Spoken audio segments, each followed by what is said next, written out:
बिहार भूमि सर्वेक्षण से जुड़ी हुई समस्याओं का समाधान करते हुए राजस्व और भूमि सुधार मंत्री दिलीप जायसवाल ने आज ये जो कदम उठाया है, जो फैसला लिया है, ये सराहनीय है। हालांकि ये फैसला जमीन सर्वेक्षण कराने से पहले, नोटिफिकेशन निकालने से पहले करना चाहिए था, तो लोगों को इतनी समस्याएं नहीं होती। अब इसमें क्या सुविधाएं हैं, लोगों को क्या फ़ायदे होने वाले हैं, ये सब कुछ डिकोड आज के इस रिपोर्ट में होने वाला है। आपको बता दें कि ये फैसला जो लिया गया है, ये आज यानी शनिवार को ही ये सामने आया है और पटना में दशरथ मांझी श्रमिक कौशल विकास केंद्र में इसकी शुरुआत की गई है। आपको बता दें कि इसकी शुरुआत, जो पहला चरण है 28 सितंबर तक चलेगा और दूसरा चरण 5 अक्टूबर से शुरू होगा, जो आगे चलेगा। अब इसके फ़ायदे क्या होंगे और ये है क्या, इसको समझना ज़रूरी है। सबसे पहले आपको बता दें कि ये है क्या। सबसे पहले आपको ये समझना होगा कि जैसे ज़मीन से संबंधित कोई भी काम, डाटा एंट्री अगर आपको करवाना है तो आपको कहाँ जाना पड़ता था? अंचल में। अब अंचल में न जाकर आपको ये काम करवाने के लिए जो डाटा एंट्री ऑपरेटर, जैसे कॉमन सर्विस सेंटर और डाटा एंट्री ऑपरेटर जो होते हैं अंचल में, और सीएससी संचालक, साइबर कैफ़े, इन सबको ट्रेनिंग दिया जाएगा। नए तकनीक के साथ इनको ट्रेन किया जाएगा कि आपको कैसे काम करना है ताकि फास्ट काम हो, और जो लोग लाइन में लगा कर बैठे हैं, खड़े हैं, उनको राहत मिले। जैसे अगर आपका कागज़ में कुछ गड़बड़ी है, कुछ गलत चढ़ गया या कुछ छूट गया है, तो उसके लिए आप अंचल में जाकर नंबर लगाते थे। अब आपको ये काम सिर्फ अंचल में नहीं, CSC centre, common service centre, data entry operator और इसके अलावा साइबर कैफ़े, कहीं भी अब आप ये काम करवा सकते हैं क्योंकि इनको ट्रेनिंग दिया जाएगा।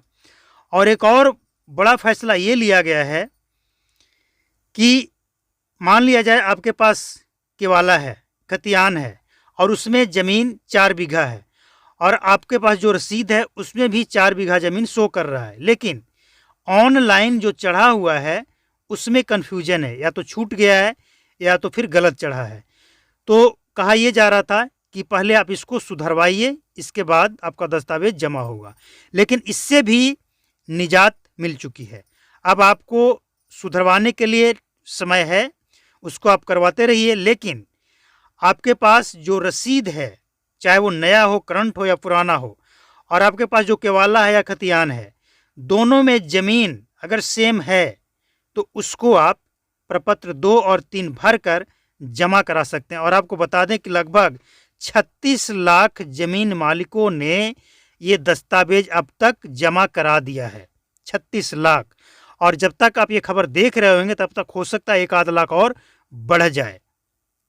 यानी जो दस्तावेज के लिए लोगों को परेशानी था, उस परेशानी से निजात मिलने की संभावना है। और एक बात और, इस पूरी प्रक्रिया को हर जिले के डीएम मॉनिटरिंग करेंगे। वो अपने देख रेख में हर अंचल कार्यालय में इसको संचालित करवाएंगे। इसमें एक बात और ऐड कर दें, कुछ लोग ये सोचकर भी परेशान है कि लास्ट डेट 30 सितंबर बताया गया कि 30 सितंबर तक आपको जमा कर देना है, तो ऐसा कुछ नहीं है। बिहार सरकार इसमें टाइम बढ़ाएगी क्योंकि लोगों के पास दस्तावेज नहीं है। अब मान लिया जाए कि जिसके पास खतियान नहीं है, केवाला नहीं है, फट गया, जल गया, खो गया, और वो रिकॉर्ड रूम में जाता है तो उससे टाइम दिया जाता है 1 महीने का, 1.5 महीने का, कि नंबर लगा है, इतने दिन बाद आप आइए। तो वो कैसे जमा कराएंगे? अब आपके ही कार्यालय, सरकारी कार्यालय से दस्तावेज मिलेगा नहीं, और दूसरे कार्यालय में ये कहा जाएगा कि आपको इस डेट के अंदर जमा करना है, तो कैसे संभव है? सरकार को इसके लिए सोचना पड़ेगा। या तो आप जहाँ से दस्तावेज मिलता है वहाँ पे आप काउंटर बढ़ाएं, वहाँ पे अधिकारियों की संख्या बढ़ाएं, लोगों को फटाफट 1 से 2 दिनों के अंदर मिल जाए। तब लोग अगर जमा नहीं करेंगे तो लोगों की गलती है। लेकिन अगर आपके कार्यालय से दस्तावेज मिलेगा ही नहीं और दूसरी तरफ आप प्रेशर डालेंगे कि आपको जमा ही करना है, तो ये कैसे संभव है? तो सरकार ने इसके बारे में भी सोचा है कि समय बढ़ाया जाएगा और लोगों को अतिरिक्त समय दिया जाएगा, लेकिन काम रुकेगा नहीं। इस बात को उन्होंने बार बार कहा है और कन्फर्म होकर कहा है कि बिहार में ज़मीन सर्वे का काम रुकने वाला नहीं है, ये चलता रहेगा, होल्ड भी नहीं होगा। लेकिन आपको एक बात और बता दें कि कोर्ट में भी इसके लिए पिटीशन डाला गया है। हालांकि कोर्ट में पिटीशन डाला गया है, इसके बाद से ये सारे फैसले धड़ाधड़ लिए जा रहे हैं जो ज़मीन मालिकों को आसान हो। लेकिन सबसे बड़ी जो समस्या है वो क्या है कि लोगों से पैसे मांगे जा रहे हैं हर काम के लिए, हर जगह अंधाधुंध कमाई का एक जरिया बनाकर अधिकारी बैठे हैं। बिना काम, बिना पैसे का कोई काम नहीं। और ताज्जुब की बात यह है कि अधिकारी आपसे डायरेक्ट पैसे नहीं मांगेंगे, उनके दलाल वहां बैठे हैं। और अगर वो पकड़ा भी जाएगा तो दलाल पकड़ा जाएगा, अधिकारी लाइट में नहीं आएगा। ये एक बड़ा खेल, ये एक बड़ा गोरख धंधा जो चल रहा है हर जगह, हर कार्यालय में, इससे लोग परेशान हैं। तो आपके क्षेत्र में भी अगर इस तरह का समस्या है तो आप ज़रूर बताइए। और इस तरह की समस्याएं जो आ रही है, जो लोगों ने हमें बताया है, वो हम आपको बताना चाहेंगे, उनका नाम और क्या समस्याएं आ रही है, इस पे भी सरकार ध्यान दे।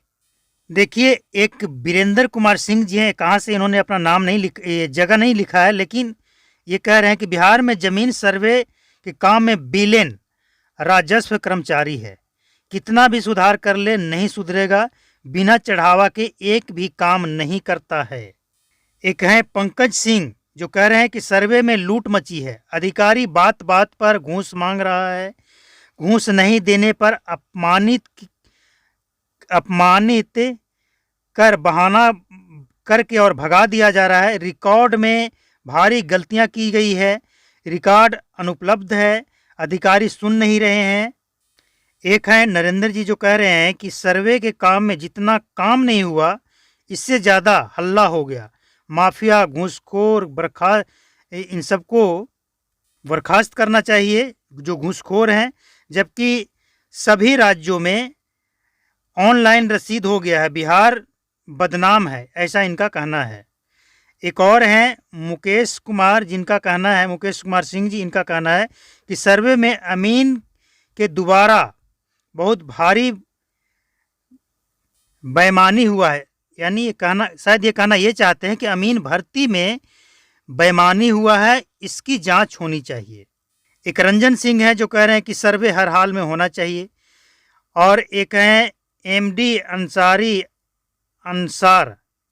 ये कह रहे हैं कि ज़मीन सर्वे रुक जाना चाहिए। एक हैं मुकेश सिन्हा, ये कह रहे हैं सभी जिलों में रजिस्टर 2 और पुराने केवाला खतियान को ऑनलाइन कंप्यूटर पर अपलोड कराया जाए ताकि उसे देखकर अपने कागजात को दुरुस्त करा सकें।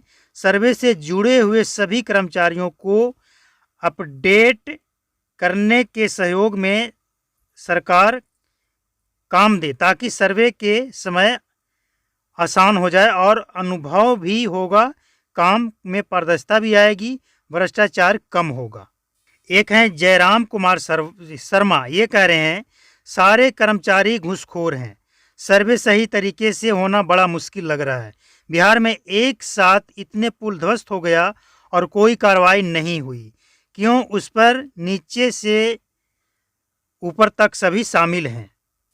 एक हैं कुंदन कुमार, ये कह रहे हैं कि सर्वे से पहले जितना भी पुरानी रजिस्ट्री है उसको ऑनलाइन कर दिया जाए। एक हैं असार आलम, ये कह रहे हैं कि ज़मीन सर्वे रुक जाना चाहिए। दिलीप जायसवाल मंत्री को क्या लगता है, कुर्सी में बैठे बैठकर फार्म आता है? एक हैं राजेश झा जी, इनका कहना है कि आम इंसान को सुविधा देने के बजाय आम इंसान को तंग करना ही इन लोगों का काम हो गया है। इसका प्रमुख कारण है 3 पार्टियों द्वारा सरकार का अल्टन पलटन। इस बार जनता बदलाव की सोच में लगी है। एक हैं किशोर सिंह, ये कह रहे हैं सरकार को चाहिए कि जो लोग अपने बाप दादा और परदादा का जमीन आपसी सहमति से बंटवारा कर जोत कोड़ रहे हैं और अपना मकान बनाकर रह रहे हैं, उस जमीन किसान रैयतों को उस जमीन पर जाकर राजस्व विभाग के कर्मचारी के द्वारा मालगुजारी रसीद काटकर उसे मालिकाना हक मिल जाना चाहिए। जिस जमीन पर विवाद हो उसका बात अलग है, लेकिन जिस पे विवाद ना हो उस पर मालिकाना हक मिल जाना चाहिए, ये कहना है इनका। किशोर सिंह जी हैं ये। एक है ये एमडी अजहर, ये कह रहे हैं कि एसी में रहकर निर्देश देना आसान है, यहाँ कड़ी धूप में एक दिन रहकर देखें तब पता चलेगा। और दूसरी बात यह है कि उनके अधिकारी अवैध उगाही बड़े पैमाने पर कर रहे हैं, आम आदमी का जनाजा निकल रहा है और उन्हें मज़ा आ रहा है। एक हैं शशिधर मंडल, ये कह रहे हैं कि बंसावली में परेशानी है, कोई एनओसी अब नहीं देगा, मन में लालच होगा, भाई बहन में लड़ाई होगा। एक रणधीर कुमार हैं जो कह रहे हैं कि जो जमीन पिछले सर्वे में गड़बड़ की गई थी पहले उसे ठीक करें, मंत्री को